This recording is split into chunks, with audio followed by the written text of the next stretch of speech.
দাদুর লাঠিটা। তপন মাইতি।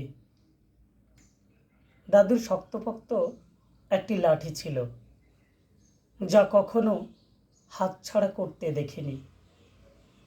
তখন আমার কত হবে, ক্লাস 9। বংশের বড় বলে বাবা মা দুজনেই টেনে যাচ্ছেন আস্ত একটা গোটা সংসার। সকাল সকাল ভরা বর্ষায় মাঠে নাঙল দিচ্ছেন সুখদেবদা।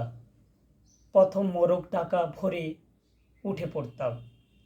কেরোসিনের ল্যাম্পে জ্বলজ্বল করত আমাদের ভবিষ্যৎ।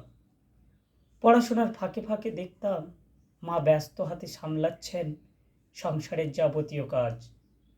সেই বিরামহীন খেটে যাওয়া।